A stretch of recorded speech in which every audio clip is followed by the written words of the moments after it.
갈라디아서 3장 21절에서 25절까지 제가 읽습니다.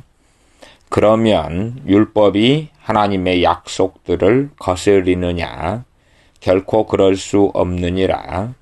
만일 능히 살게 하는 율법을 주셨다면 의가 반드시 율법으로 말미암았으리라.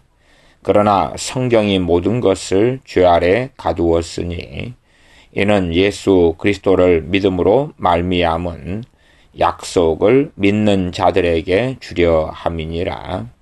믿음이 오기 전에 우리가 율법 아래 매인 바 되고 계시될 믿음의 때까지 갇혔느니라. 이같이 율법이 우리를 그리스도에게로 인도하는 몽학선생이 되어 우리로 하여금 믿음으로 말미암아 의롭다함을 얻게 하려 함이라. 믿음이 온 후로는 우리가 몽학선생 아래 있지 아니하도다. 아멘. 칼빈 목사님의 갈라디아서 강해 설교 22번째 시간입니다. 갈라디아서 강해 설교 본문 갈라디아서 3장 21절에서 25절까지를 제가 읽었습니다. 율법이 하나님의 약속들을 거스리느냐? 결코 그럴 수 없느니라. 만일 능히 살게 하는 율법을 주셨다면 의가 반드시 율법으로 말미암았으리라. 하나님께서 율법을 통해서 구원받을 수 있는, 영생을 얻을 수 있는 율법을 주신 게 아니다. 그 말입니다. 사람들이 자신이 타락하고 죄 가운데 빠져 있을 때에 하나님의 은혜를 구하여 회개하고 하나님의 은혜를 구하여 용서받고 구원을 얻어야 함에도 불구하고 자신들이 상당히 선하고 상당히 거룩하고 깨끗하여서 자신들의 어떤 행위로 혹은 당연히 구원받을 만한, 당연히 천국에 갈 만한 그러한 사람들이라고 사람들은 너무나 오랫동안 생각해 왔습니다. 그렇기 때문에 하나님의 구원 얻는 기준을 알려주시며 하나님의 의의 기준을 알려주시며 하나님의 무서운 심판을 알려주시며 또한 제사나 정결례식 등의 모형과 그림자를 통하여서 우리 주 예수 그리스도를 통한 속죄를 보여주셨습니다. 그러므로 율법은 살게 하는 율법이 아니었다 그 말이죠. 율법을 통하여서 각 사람들의 진실한 자신의 모습을 다 보게 하고 회개하면서 죄에 대하여 깊이 있게 자각하고 오직 하나님의 은혜에 엎드리게 하며 계시하신 그림자 모형을 통해서 계시하신 또한 여러 선지자들을 통하여서 나아가 율법의 모세가 율법을 전하였을 때에도 이미 계시하신 우리 주 예수 그리스도께로 나아오게 하는 몽학선생이 된 것이 율법이다 하는 것입니다. 제가 지금 간략하게 갈라디아서 3장 21절에서 25절을 설명을 먼저 한 다음에 이 칼빈 목사님의 기록된 설교를 읽어 나가려고 얼마간 지금 설명하고 있는 중입니다. 그러나 성경이 모든 것을 죄 아래 가두었으니 이 성경이 모든 것을 죄 아래 가두었다. 기본적으로 율법을 말씀하는 거죠. 사람들이 죄를 짓고 살아갈 때에 아직 법이 출현하지 않으면 양심을 통해서 흐릿하게 알 뿐이지요. 그런데 법이 출현하니까 국가가 없고 정부가 없을 때에 도둑질하고 살인해도 죄는 죄인데 법이 아직 출현하지 않았기 때문에 겉으로는 이 세상에서는 형벌을 받지 않게 되는 것처럼 그러나 법이 출현하고 나니까 살인범을 잡고 정부가 있어서 공권력이 있어서 도둑놈을 잡는 거지요. 그런 것처럼 율법이 하나님께서 율법을 주셔서 그것을 통해서 하나님의 심판과 죄의 명백함이 더 드러나서 우리의 위선적인 또한 아주 기능이 미비한 양심이 아니라 하나님의 말씀을 통해서 율법을 통하여서 우리의 죄가 드러나니까 우리는 죄 안에 갇힐 수밖에 없는 그러한 악하고 타락한 존재라는 명백함이 백일하에 드러나고야 말았다는 것입니다. 이는 예수 그리스도를 믿음으로 말미암은 약속을 믿는 자에게 주려 함이니라. 다시 말하면 주 예수 그리스도를 믿는 믿음 아니면 우리가 하나님 앞에 설 수가 없게 되는 것을 율법을 통하여 명백하게 보여주신 겁니다. 믿음이 오기 전에 우리가 율법 아래 매인바되고 계시될 믿음의 때까지 갇혔느니라. 계시될 믿음의 때까지 갇혔다. 주님께서 오셔서 그래서 믿음의 때까지 믿음의 때. 여기에서 말씀하는 믿음은 본질상 우리 주 예수 그리스도를 중심으로 하는 복음에 대한 믿음을 이야기합니다. 그래서 이러한 믿음의 단어는 주로 예수 그리스도나 복음이라는 단어와 대치시킬 수가 있게 되는 믿음의 개념을 우리가 생각해 보셨으면 좋겠습니다. 이와 같이 율법이 우리를 그리스도에게로 인도하는 몽학선생이 되어, 몽학선생은 초등교사, 유치원 교사, 어린아이의 스승을 이야기합니다. 몽학선생이 되어서 우리로 하여금 믿음으로 말미암아 의롭다함을 얻게 하려 함이라. 우리 인도하는 몽학선생이 돼가지고 율법이 이제는 내 행위로, 내 깨끗함으로, 내 의로는 하나님께 설 수가 없구나. 하나님의 의의 기준은 정말 우리의 타락한 또한 악한 우리가 도달할 수 없는 거룩함이구나. 어찌하면 좋을꼬 해서 믿음을 통하여 우리 주 예수 그리스도를 믿는 믿음을 통하여 의롭다함을 얻는 길로 갈 수밖에 없구나. 믿음이 온 후로는 우리가 몽학선 생활이 있지 아니하도다.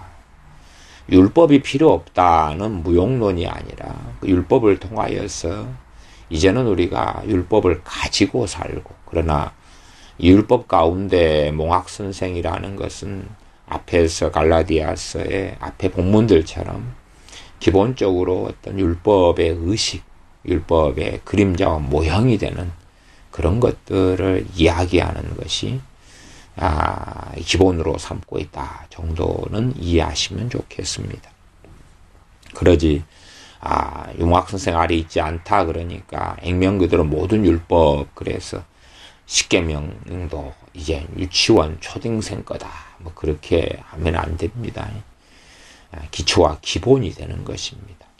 기초가 있어야 그 위에 건물을 세우지 않습니까? 그 위에 그런 것처럼 이 십계명 같은 놀라운 말씀은 몽학선생이라 하기보다는 정말 우리의 뼈가 되고 기초가 되고 하는 그러한 말씀들이 되어집니다.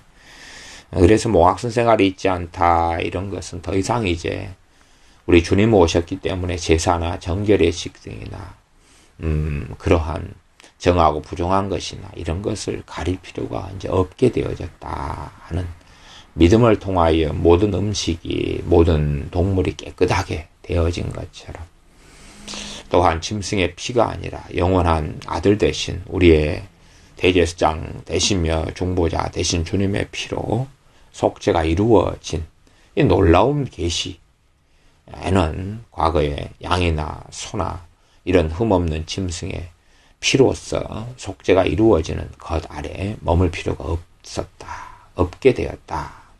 이런 것을 이해하시면서 이 칼빈 목사님의 갈라디아서 강의 설교를 들으시면 좋겠습니다.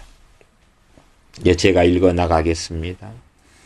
오늘 아침 비록 율법이 우리를 의롭게 만들거나 하나님께 받아들여질만 하게 만들어주지는 못할지라도 쓸모없는 것은 아니었다는 사실을 철저히 확인해 보았습니다. 이번이 22번째 강의 설교니까 이것은 밤에 이루어진 설교고 아침에는 21번째를 했다는 이야기죠. 밤, 낮에 말씀을 전했다는 것을 우리가 알 수가 있겠습니다. 율법을 주신 것은 사람들로 하여금 자신들이 죄인이라는 것을 깨닫도록, 그리하여 절망하도록 만들고 자신들의 실제 상황을 보도록 하기 위한 그런 목적이라는 것을 배웠습니다. 왜냐하면 이렇게 하지 않으면 사람들의 약한 양심은 주 예수 그리스도를 찾도록 자신들을 일깨우지 않기 때문에 그렇습니다. 우리는 하나님께서 우리의 뜻대로 또한 우리의 이기적인 욕망대로 해주시지 않으면 하나님께 불평하고 원망하며 대항하는 속성이 있습니다. 이것은 우리 자신의 사악한 이기심과 자기중심성 때문입니다. 이러한 이유로 하나님께서는 만약 우리가 하나님을 잘 섬기면 충분한 보상을 주시겠다고 말씀하시는 율법을 통해서 우리의 모든 항의를 차단시키셨습니다. 그러나 우리 자신을 자세히 살펴보면 하나님의 율법을 지키는 식으로는 하나님께서 약속하신 상이나 보상을 받을 수 없다는 것을 깨닫게 될 수밖에 없습니다. 하나님께서는 복음을 통해서 우리에게 소망을 주시며 비록 우리 모두가 저주를 받아 우리의 행위로는 의롭게 되기를 바랄 수 없지만 하나님 자신의 기쁘신 뜻대로 값없이 주시는 하나님의 풍성하심을 통해서 우리를 의롭게 해주시겠다는 확신을 주셨습니다. 많은 위선자들이 자신의 노력으로 의롭게 되고 자신은 마치 천국에 가고 하나님께 인정받을 만한 고상하고 깨끗한 사람들인 척 주장하지만 그러나 하나님의 말씀 율법을 제대로 들여다본다면 얼마나 자신들이 악하고 못됐는지를 발견할 수밖에 없는 것입니다. 그러므로 많은 사람들은 하나님의 율법에 나오기를 싫어합니다. 왜냐하면 하나님의 말씀에 나온다면 자신들이 들여다보고 싶지 않은 자신들의 부패하고 타락한 본성을 볼 수밖에 없기 때문에 위선자로 계속하여 남기 위하여 자신을 포장하고 자신이 깨끗한 사람으로 남기 위하여서 하나님의 말씀을 통하여 자신을 들여다보기를 싫어하는 것입니다. 우리가 어떤 사람들은 자신의 수치심이나 자신의 어떤 문제 속에 갇혀있는 사람들은 집에서 커튼을 치고 집안을 어둠컴컴하게 만들어 놓는 것들을 많이 보지 않습니까? 햇볕 아래 자신이나 자신의 집의 더러움이나 이것들을 보기 싫은 그러한 이유들도 있는 것입니다. 실상 이러한 자신들의 위선이나 자신들이 선하다고 하는 착각이나 자신들은 마치 하나님께 뭔가를 받을 자격이 있는 것 같은 이러한 어리석음이 모든 세대마다 또한 전 세계 사람들에게 공통적으로 계속하여 반복되고 있는 일이었습니다. 따라서 우리는 학교에서 배우지 않고도 우리가 선한 사람들이며 우리가 깨끗한 삶을 통해서 천국에 또한 구원받을 수 있다는 그러한 착각 속에 도달하고 있습니다. 그러나 하나님의 말씀은 모든 것을 죄 아래에 가두었으니 이는 우리가 예수 그리스도를 믿음으로 약속을 받도록 하기 위함이라는 말씀을 선언합니다. 하나님의 율법을 통해서 모든 사람들이 하나님의 심판 아래 사형 선고받기로 선언되어 있다는 그러한 것이 명백히 드러날 수밖에 없었습니다. 사실 인간은 창세 이래로 아담을 통하여서 타락하고 부패되어 왔습니다. 죄는 아담 한 사람뿐 아니라 전 인류의 저주를 초래했습니다. 우리는 모두 아담의 타락 속에서 부패하였습니다. 사실상 하나님께서 선언하신 것 같이 우리의 모든 생각은 하나님께 반역하고 악으로 가득 차 있는 것이 사실입니다.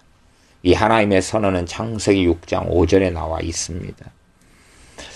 희생제사 번제나 속죄제나 속건제나 화목제 등의 희생제사는 어떤 기능을 합니까?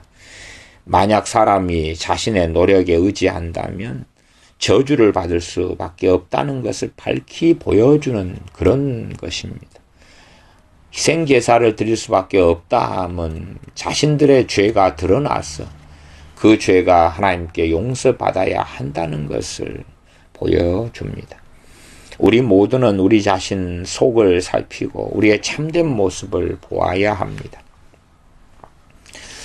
하나님께서는 그러시면서 이러한 참된 모습을 율법을 통해서 보는 그러한 사람들에게 선지자들을 통하여서 죄가 용서받는 하나님의 은혜의 길을 이미 구약에서부터 제시해 오셨습니다. 이사야서 43장 25절에 이런 말씀도 있습니다. 나 곧 나는 나를 위하여 너 허물을 도말하는 자니 너 죄를 기억지 아니하리라. 시편에서도 자신의 죄에 가리움을 받는 자가 복이 있다 하는 이 복음에 대하여 그림자이지만 계속하여 증언하고 있는 것을 볼 수가 있습니다.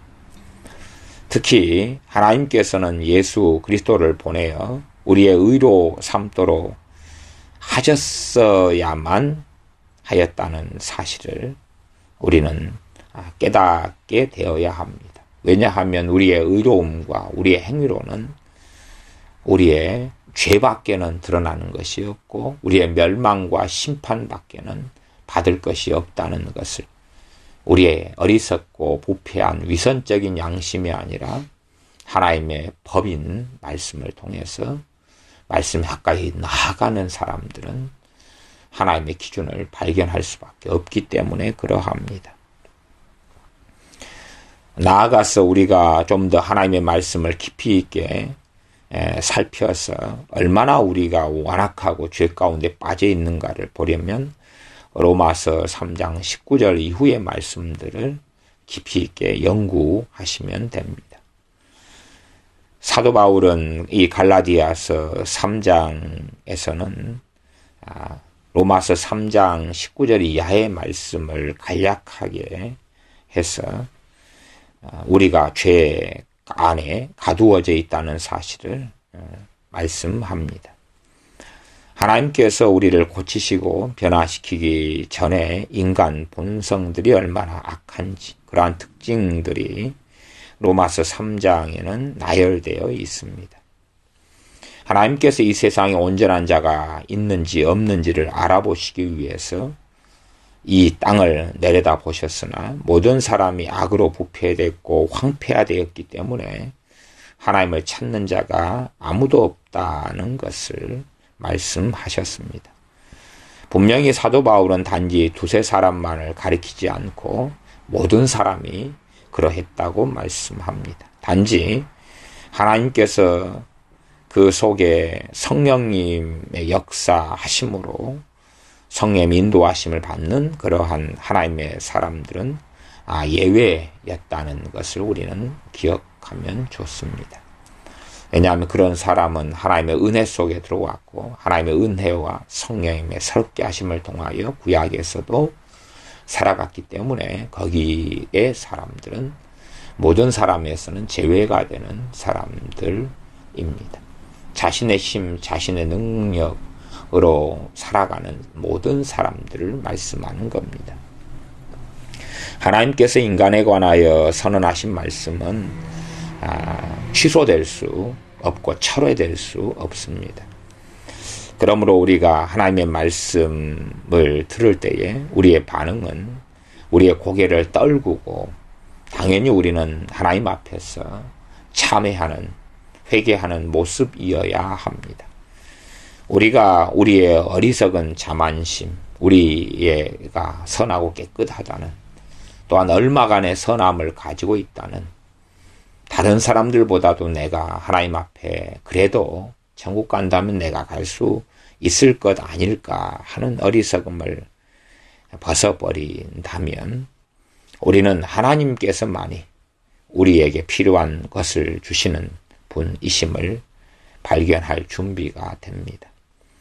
성경은 우리의 모든 것, 이 세상의 모든 것을 죄 아래 가두었다고 말씀합니다. 로마서 11장 32절에 하나님께서 모든 사람을 순종치 아니하는 가운데 가두어 두심은 모든 사람에게 긍휼을 베풀려 하심이라고 말씀합니다.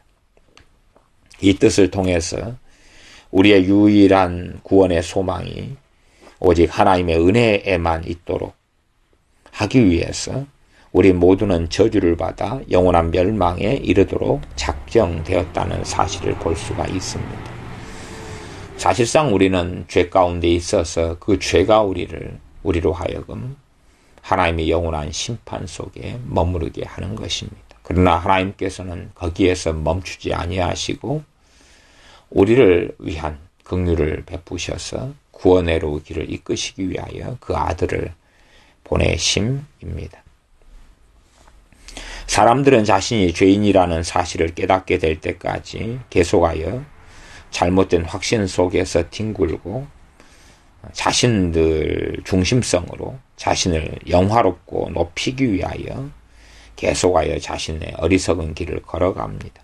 이와 같은 일은 계속 일어납니다. 따라서 우리 입술로 우리 자신을 기꺼이 저주하게 되고 우리가 정말로 죄인이라고 있는 그대로 선언하도록 하기 위해서 성경은 이러한 결론을 말씀하고 있습니다.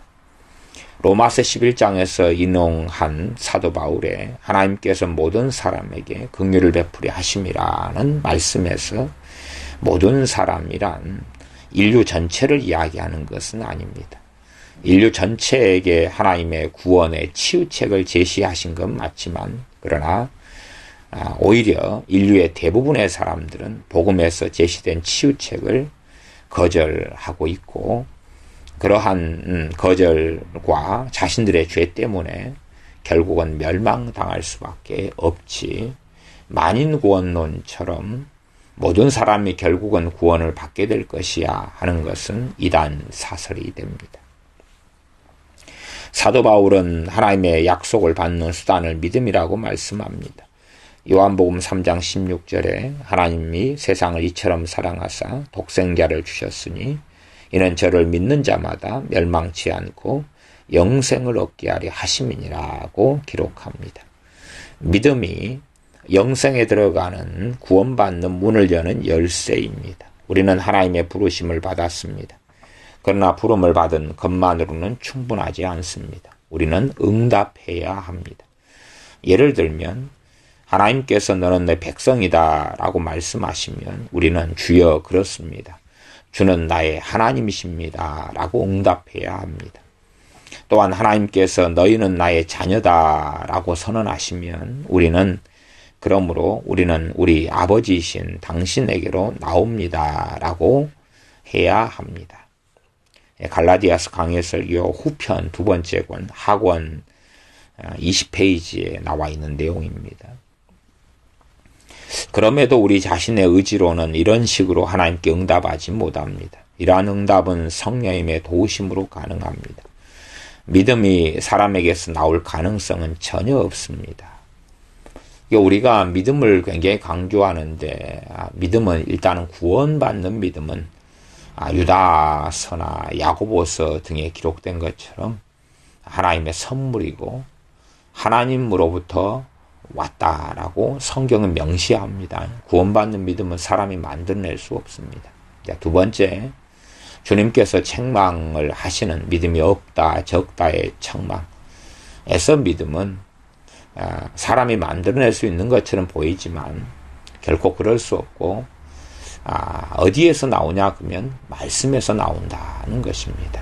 로마서 10장 17절에 나온 것처럼 믿음은 들음에서 나며 들음은 그리스도의 말씀으로 말미암느니라. 그렇기 때문에 믿음이 나오는 통로나 근거가 하나님의 말씀이지 우리 자신의 확신이나 우리 자신의 어떤 신념이나 내가 믿고자 하는 것이나 거기에서 믿음이 나오지 않습니다. 거기에서 나오는 건 신념이고 확신인데 믿음하고는 전혀 다른 것입니다. 그래서 믿음을 크게 두 가지로 그렇게 나누어서 우리가 이해할 수 있습니다. 구원 얻는 믿음은 하나님으로부터 오는 것이다는 것입니다. 물론 우리가 하는 하나님에 대한 반응이 없어서는 안 됩니다. 없어서는 안 됩니다. 그러나 그 반응 자체가 믿음은 아니다 그 말입니다. 그 반응, 연약하고 죄 가운데서 하지만 하나님께 나아가는 죄인 여기 있습니다. 하나님만이 우리의 구원의 유일한 해답이 되십니다. 우리 주 예수 그리스도께서 나를 위하여 십자가에 못 박히심을 내가 믿습니다. 하나님만이 나를 용서하실 수 있는 분이십니다. 하나님의 은혜만이 아니면 나는 불가능한 존재입니다. 라고 나아가는 것. 그때에 하나님께서는 구원 얻는 믿음을 주시는 것입니다. 성령님을 통하여 새롭게 하시며 구원 얻는 믿음을 주십니다. 두 번째 믿음이란 우리 자신에게서 나오는 것이 아니라 말씀에서 나오는 것입니다. 우리가 말씀을 듣고 상고하고 그럴 때에 그 말씀에 깨달아지고 그리고 말씀을 통하여 믿음이 나타나고 믿음이 나오는 것입니다. 식물이 씨앗에서 나오는 것처럼. 그러나 우리 안에서 우리 몸에서 식물이 나오지 않지 않습니까? 우리 머리에서 포도가 열린다든지 우리 입에서 바나나가 나온다든지 그런 게 아니다 그 말이죠. 그런 것처럼 우리 자신에게서는 믿음이 나올 수가 없습니다. 하나님 말씀에서 우리가 그래서 하나님 말씀을 주야로 묵상하고 상고하고 그 말씀이 우리 안에 역사하고 우리가 말씀을 받아들이고 그럴 때에 말씀을 통하여 믿음이 나옵니다. 그러면 우리 안에 말씀이 우리 입에 가깝고 우리 속에 있고 내 입에 말씀이 있다. 말씀이 가깝고 우리 안에서 있을 때에 마치 우리에게서 믿음이 나오는 것처럼 우리는 경험하게 되어집니다. 또한 주님께서 믿음이 적다 없다 책망하시는 것은 우리가 하나님의 말씀, 주님의 말씀에 나와야 될 의무와 책임이 있기 때문에 그런데 하나님의 말씀에 신실하지 않고 말씀에 열심히 부지런히 열심을 품고 말씀에 나오지 않기 때문에 말씀이 우리 속에 들어오지 않아 말씀에서 믿음이 역사하지 않기 때문에 또 안 왔기 때문에 혹은 주님께서 기대하시는 믿음보다 너무 적었기 때문에 믿음이 적은 자들아 하고 책망해 오셨던 겁니다. 계속하여 읽습니다. 하나님으로 하여금 우리를 용서하게 만들고 우리가 빠져있는 저주의 구덩텅이에서 우리를 꺼내시도록 만들 만한 어떤 것도 결코 우리 자신에게서 나올 수 없습니다. 사람들은 항상 이 자신의 어리석음을 잊어버리고 자신의 뜻대로 하나님을 지배하고 조정하려고 합니다. 우리 자신들도 끊임없이 우리의 회칠한 무덤처럼 우리 자신이 깨끗하고 거룩하고 고상한 양 하나님 앞에 나오고 하나님께 당당하게 기도하는 때가 많습니다. 그러나 이러한 것들은 모두 잘못된 것입니다. 하나님께서는 우리에게서 올바른 마음 가진 사람을 찾습니다. 그러나 올바른 마음을 가진 사람이라고 하나님 앞에 주장할 수 있는 사람은 아무도 없습니다. 아무리 우리의 외모가 선하게 보이고 우리의 삶이 깨끗하게 보인다 할지라도 하나님의 말씀의 현미경을 통해 들여다본다면 한 가지 선함이 보이는 것처럼 보일지라도 1만 가지 이상의 악함들이 명백하게 드러나고 말 것입니다. 우리는 모든 면에서 부족합니다. 우리에게 있는 것은 전부 다 하나님의 거저 주시는 은혜로 말미암은 것입니다. 따라서 하나님의 평안을 누리기 위해서는 우리 자신을 결코 높여서는 안 됩니다. 우리 자신의 공로에 의지해서는 결코 안 됩니다. 믿는 자들은 마땅히 전심으로 하나님께 헌신하도록 노력해야 합니다. 성령님께서 우리를 구별하지 않으셨다면 우리는 주 예수 그리스도의 지체가 될 수 없습니다. 기회가 될 때마다 이것을 반드시 생각하셔야 됩니다. 주님께서는 자신의 고난과 죽음을 통해서 우리의 죄에 대한 용서를 확보하셨습니다. 우리의 죄를 주님 자신의 피로 깨끗이 씻어냈고 제거하셨습니다. 우리가 성부 하나님의 형상을 담도록 하기 위해서 주님께서는 자신 안에서 우리가 새로운 피조물이 되도록 하기 위해서 우리를 그의 피로 씻어 주셨습니다. 이런저런 공로가 있다고 주장하는 사람이 있다면 우리는 그렇게 말해야 됩니다. 당신의 모든 것은 하나님으로부터 왔노라고. 반면에 우리 자신에게는 최소한 100가지 잘못이 있다는 것을 깨달아야 합니다. 예를 들어 우리가 이런저런 선한 일을 시작하고 그 일을 완성했다고 믿을 때에 이 선한 업적을 더욱 철저하게 조사해 보면 100가지 이상의 죄로 얼룩져 있다는 것을 발견하게 될 수밖에 없습니다. 그러므로 우리는 하나님 앞에서 입을 다물고 있어야 합니다.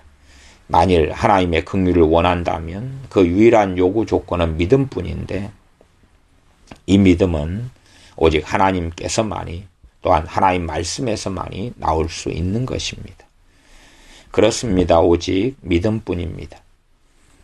그러나 우리 모두 마음껏 악을 저질러도 좋다는 뜻으로 믿음을 사용하는 것은 결코 하나님의 영원한 저주에서 벗어날 수 없는 일이 될 것입니다. 우리에게는 성령님께서 계셔야 합니다. 그렇지 않으면 우리는 온갖 부패한 습성에 빠져들고 말 것입니다. 만일 우리가 우리의 행위를 신뢰한다면 우리는 아무런 확신도 가질 수 없습니다. 하나님께서는 하나, 둘 혹은 세 가지를 요구하시는 게 아니라 하나님의 말씀을 통하여 우리가 도무지 도달할 수 없는 완전한 순종이 하나님의 기준이기 때문에 그렇습니다. 완전한 순종을 하셨던 유일한 분은 우리 주 예수 그리스도밖에는 계시지 않고 믿음을 통하여 우리 주 예수 그리스도의 완전한 순종을 우리 것으로 전가시키지 않고서는 하나님 앞에 완전한 순종으로 나갈 수 없기 때문에 그렇습니다. 마치 사람이 완전한 순종을 할 수 있는 것처럼 생각하고 가르친다면 그것은 참으로 하나님의 말씀을 또한 주님을 멸시하는 일이 될 것입니다. 비록 천사들이 거룩한다 해도 하나님의 완전한 의에 이를 수는 없습니다. 하물며 망나니에 불과하고 고기가 물을 마시는 것처럼 더러움과 죄악을 마시는 우리들이 어떻게 완전한 의에 들어갈 수 있겠습니까? 갈라디아 3장의 말씀은 믿음이 오기 전에 우리가 율법 아래 매인바되고 계시될 믿음의 때까지 갇혔느니라고 말씀합니다.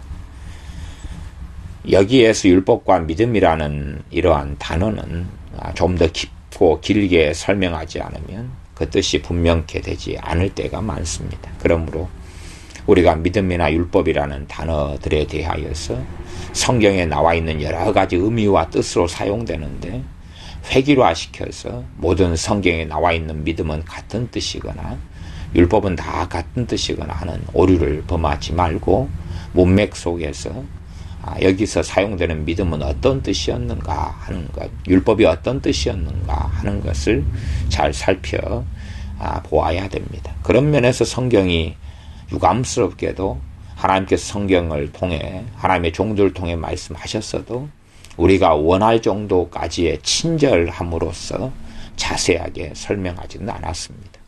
아마 오히려 하나님께서 우리가 원할 정도까지의 친절함으로 성경을 기록하셨다면 그 분량이 너무나 방대하고 많아졌어요.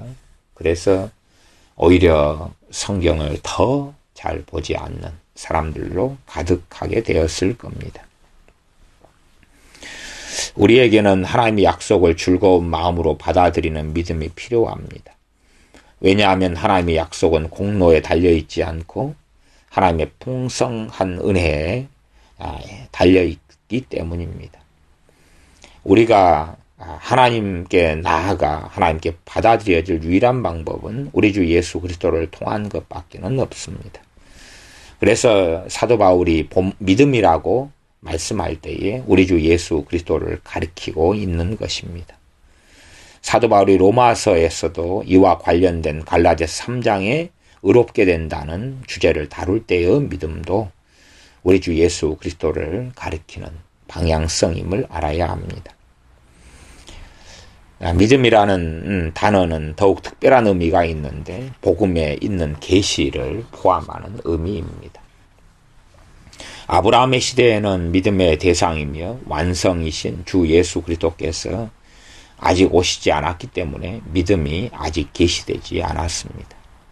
로마서 10장 10절에 우리는 마음으로 믿어 의에 이르고 입으로 신하여 구원에 이릅니다.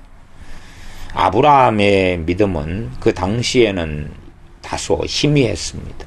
아브라함이 말씀을 가지고 있었고 믿음을 가지고 있었어도 믿음의 시대가 아니었다는 게 아니라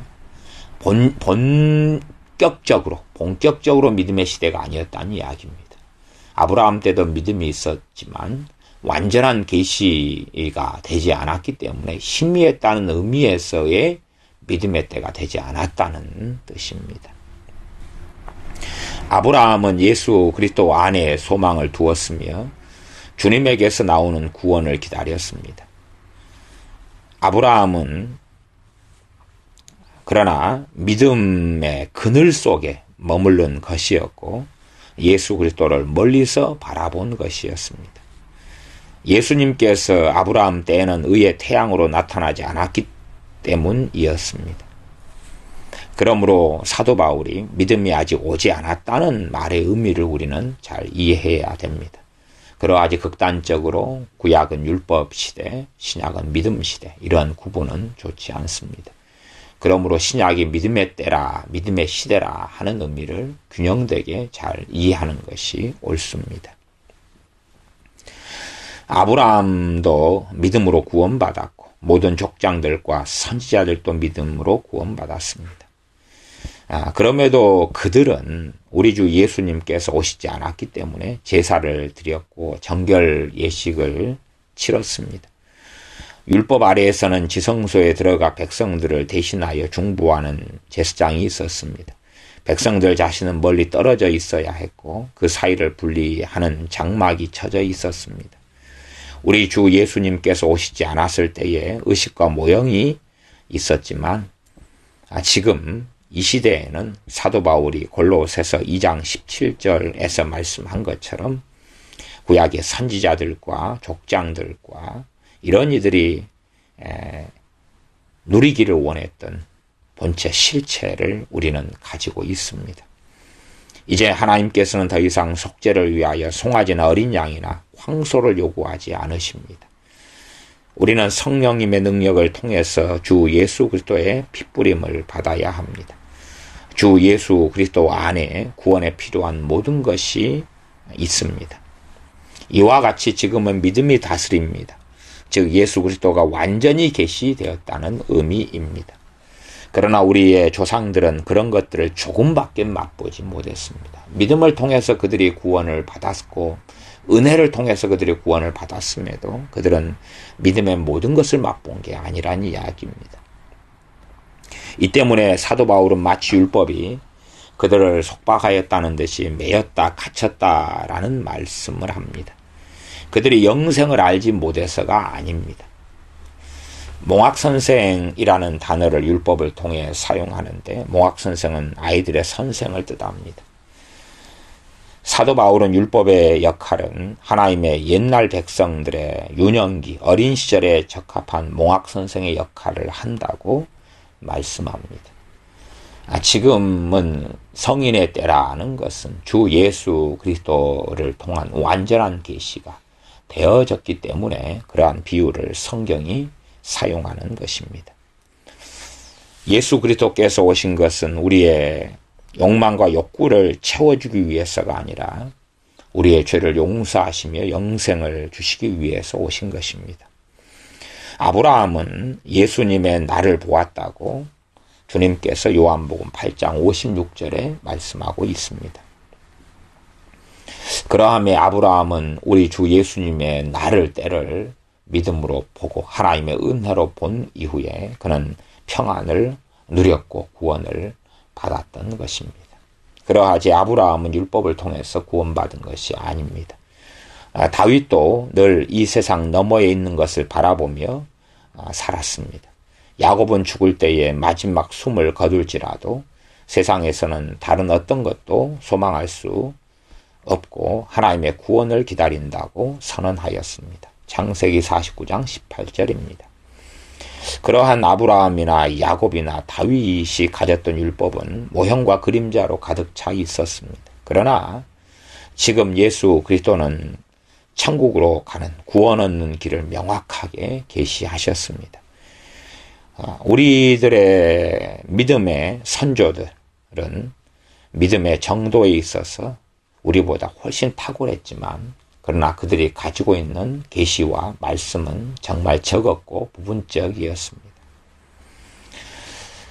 이 온 세상을 다 철저하게 뒤져보아도 지금 살아있는 지금 시대의 사람들 가운데서는 아브라함이나 다윗이 가지고 있는 믿음의 100분의 1도 믿음을 가지고 있는 사람은 단 한 명도 찾지 못할 것입니다.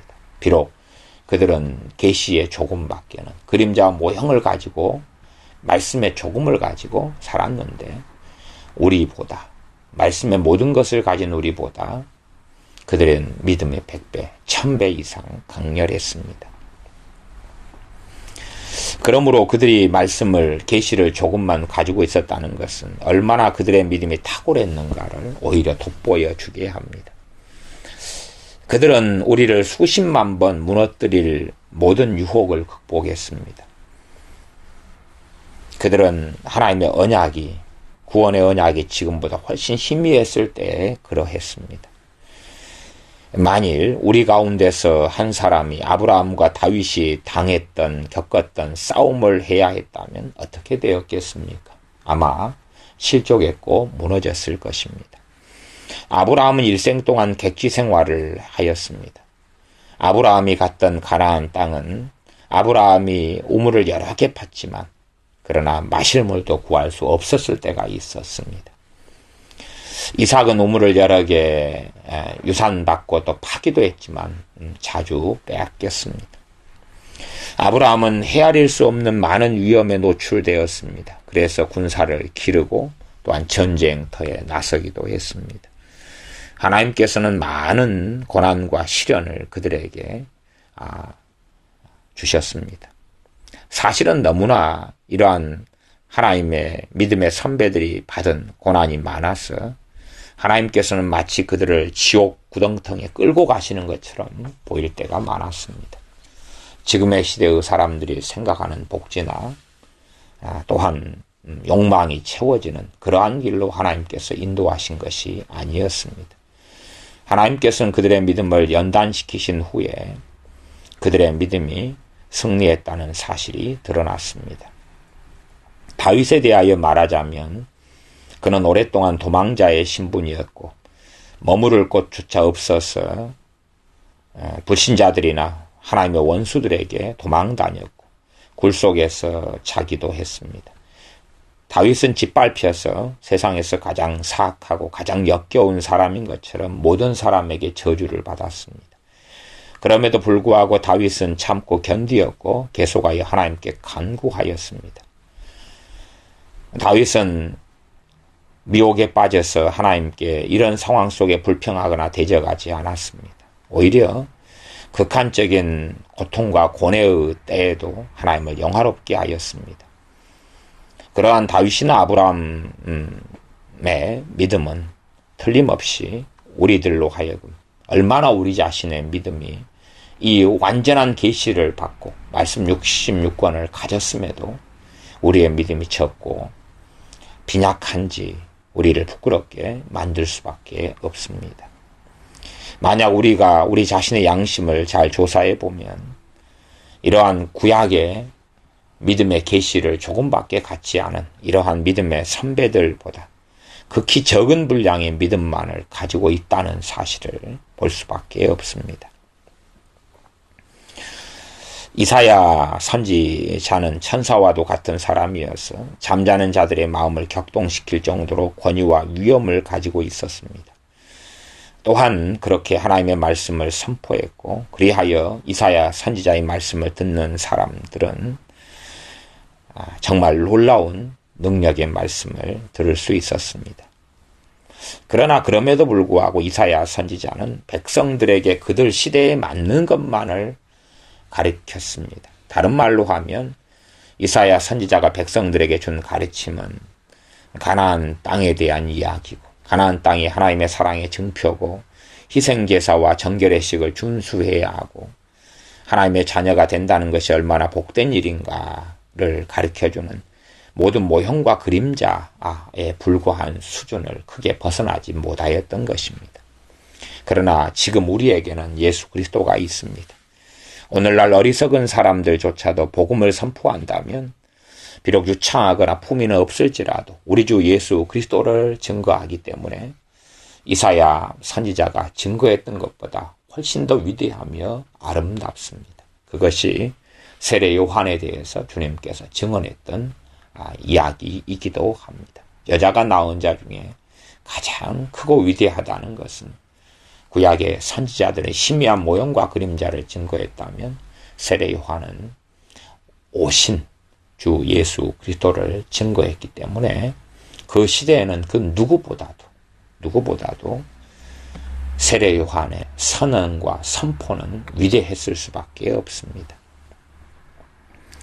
우리가 살고 있는 시대가 때가 충만한 시대이고 우리 주 예수 그리스도의 고난과 죽으심으로 인하여 우리의 죄가 용서되었다는 이 복음을 선포하는 것은 우리가 참으로 영광된 초대 속에 들어와 있음을 보여줍니다. 과거의 구약의 믿음의 선배들은 오늘날 우리가 가진 것을 소유하지는 못했습니다. 즉 하나님을 우리 아버지라고 불러 우리로 하나님의 지체가 되도록 우리의 보증이 되시는 주 예수 그리스도께서 아직 육체로 임하시지 않았습니다. 주 예수 그리스도께서는 우리의 머리가 되십니다. 우리가 주님과 연합함으로 주님께서 주시는 모든 축복이 우리에게 전달된다면 우리는 오늘날 충만한 즐거움을 누릴 수 있습니다. 이렇게 우리의 믿음이 아브라함의 믿음보다 훨씬 더 많은 계시를 통하여 훨씬 더 커질 수 있습니다. 우리의 인물됨에서나 우리가 보여주는 충성에서가 아니라 주님께서 주시는 우리가 받은 계시 때문에 그러합니다. 그래서 사도 바울은 우리의 조상들이 우리 주 예수 그리스도께서 오시기 전에는 몽학선생 아래에 있던 것처럼 율법 아래에 갇혀 있었다고 말하는 것입니다. 우리 주 예수 그리스도께서는 우리에게 이렇게 말씀하셨습니다. 마태복음 13장 16절 17절에서 너희 눈은 봄으로 너희 귀는 들음으로 복이 있도다. 내가 진실로 너희에게 이르노니 많은 선지자와 의인이 너희 보는 것을 보고자 하여도 보지 못하였다고 말씀합니다. 아브라함을 하나님의 친구라고 야고보서 2장 23절은 말씀합니다. 또한 사도행전 13장 22절은 다윗은 하나님의 마음에 합한 사람이라고 말씀합니다. 그러나 그들은 단지 그 언약이 성취되는 모습을 멀리서만 바라볼 수밖에 없었습니다. 그러나 오늘날 이 예수 그리스도의 언약은 우리에게 성취된 것이 드러났고 우리는 이를 누리는 시대 속에 살고 있습니다. 우리의 믿음의 선배들은 예수 그리스도를 추구하였습니다. 그러나 당시에 주님께서는 임하시지 않으셨고 눈에 보이지 않도록 숨겨 있으셨습니다. 하지만 지금은 우리 주 예수 그리스도께서 이 땅에 강림하셨고 우리 가운데 거하셨습니다. 그러니 하나님께서 이처럼 친밀하게 다가오셨으므로 만약 우리가 복음을 따르도록 그들보다 더 많은 영감을 받지 못한다면 정말 무서운 상황이 될 것입니다. 그래서 구약의 시대보다 신약의 시대에 살아가는 사람들에게 똑같은 불신앙이라면 하나님의 심판과 저주와 지옥의 밑구덩이는 더 무서울 거다 하는 것입니다.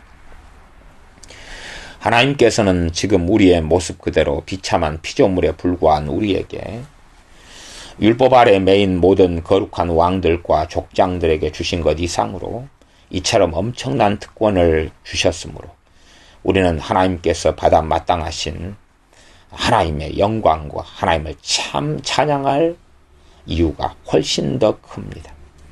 그러나 감사하는 마음의 부족함과 우리가 받은 하나님의 복을 감사하지 못함으로 이와 같은 은사들과 특권들이 더 큰 저주로 바뀌지 않도록 주의를 기울이지 않으면 안 됩니다. 지금 현재 우리가 받은 하나님의 은사들과 특권들이 더 큰 저주로 많은 사람들에게는 바뀌게 될 것입니다. 아브라함은 고향을 떠나 타국 땅으로 들어가 하찮은 방랑자처럼 살아갔습니다. 나아가서 더 연약한 상태에 처하였지만 사방에서 밀려드는 고난에 아브라함은 맞서 싸웠습니다. 만약 그가 자신의 결정을 후회했다면 고향으로 돌아갈 기회는 많이 있었습니다. 그러나 히브리서 11장에서 말씀한 것처럼 아브라함은 굳건한 믿음과 소망으로 인해서 끝까지 고향으로 돌아가지 않고 후회하지 않고 견디어내었습니다. 이렇게 함으로 아브라함은 자신의 마음을 확고하게 하나님께 두었고 이 세상에 속한 것들로 함정의 올무에 걸리지 않았습니다. 아브라함과 사실상의 이제는 우리의 믿음의 조상들은 이렇게 살았고 우리 앞에 놀라운 본을 보여주었습니다. 그들은 지금 복음에서 계시된 언약들이 성취되는 것을 목적하지 못하였는데도 그러했습니다. 과거의 믿음의 선배들이 일생 동안 맛본 것이라고 해봤자 오늘날 우리에게 명백하게 계시된 것에 극히 적은 분량밖에 되지 않습니다. 그러므로 만일 이것이 하나님께서 제시하는 모든 것을 받아들이도록 하는 격려가 또한 우리에게 모델이 샘플이 되지 않는다면 우리에게 화 있을지어다. 32페이지 다시 제가 읽어보겠습니다. 존 칼빈 목사님이 구약의 믿음의 선배들의 본을 통해서 우리에게는 이제 완전한 계시가 이루어졌는데 이 완전한 계시를 통해서 우리가 구약의 믿음의 선배들보다 더 어리석게 시험과 유혹에 빠져서 또한 하나님께 드릴 영광과 찬양을 드리지 않는다면 우리에게 화 있을지어다 그렇게 선언하고 있습니다. 말씀을 듣는 당시에 제네바 교회의 기독교인들이나 또한 존 칼빈 목사님을 포함한 이야기죠. 우리에게 화 있을지어다 그렇게 말씀합니다. 완전한 계시를 가지고도 정말 하나님을 등지고 떠나며 하나님께 찬양과 영광을 돌려드리지 않는 배교자와 타락한 자들의 삶을 산다면 그러하게 될 것입니다. 하나님은 우리를 자신에게로 이끌고 우리로 하여금 스스로 세상과 분리되도록 만들기 위해서 우리에게 놀랍고 풍성한 은혜를 주셨습니다. 우리를 향하신 하나님의 원하심은 우리를 기꺼이 하나님께 드리는 것입니다. 하나님의 은혜가 이와 같이 놀랍게 베풀어지는 것을 보고 우리는 감동받고 동기부여를 받아야 합니다. 비록 우리가 연약하고 타락한 상태일지라도 하나님 앞으로 나가서 하나님의 멍에를 스스로 짊어지고 하나님께 기꺼이 순종함으로 복종해야 합니다. 말하자면 우리 입에 재갈을 물려야 하고 사탄과 그의 관계와 그 문제와 관련된 다른 모든 사람들을 부정해야 합니다. 다시 읽어드리겠습니다. 말하자면 우리 입에 재갈을 물려야 하고 사탄과 그의 관계와 그 문제와 관련된 다른 모든 사람들을 부정해야 합니다. 제가 며칠 전에 했던 설교에서도 이렇게 마귀와 관련되고 사탄과 관련되고 악한 사람들과의 관계를 정리해야 된다. 그런 이야기를 합니다. 그러나 이 세속적인 어리석은 자기의 의에 빠져있는 사람들은 사랑이지 않느냐. 그러니 모든 사람을 끝까지 사랑으로 끌어안고 가는 것이 뜻이다 하는 성경에 말씀하는 하나님의 사랑과 뜻에서 어긋난 이야기를 합니다. 왜냐하면 고린도 후서에서 너희는 믿지 않는 자와 같이 멍에를 매지 말라 그렇게 말씀했지요. 그러한 자들을 멀리하라 이렇게 말씀하는 것들이 많아도 자기 스스로 생각하는 인본주의적인 사랑에 매달리기 때문에 하나님 말씀을 부정하고 부인하면서 거꾸로 자신들이 오히려 의롭다고 하나님 앞에 나아가는 이 완고함과 교만함 때문에 그러합니다. 계속 읽습니다. 마지막 한 페이지 정도 남았습니다. 그렇지만 만약 우리가 이 모든 장애물을 극복하지 못하면 복음의 은혜를 무시한 대가를 비싸게 치르게 될 것입니다. 장애물을 극복하는 것이 구원받은 또 부르심받은 우리에게 남아있다 그 말입니다. 믿음의 선한 싸움을 싸워야 하는 것입니다. 지금은 구원의 날이며 허락받은 때입니다. 그 기회를 꽉 붙잡고 서둘러 그 기회를 끌어안읍시다. 우리가 이토록 심히 연약함으로 살고 있음을 알았다면 우리는 기도해야 합니다. 우리를 더 강하게 해달라고 하나님께 탄원해야 합니다.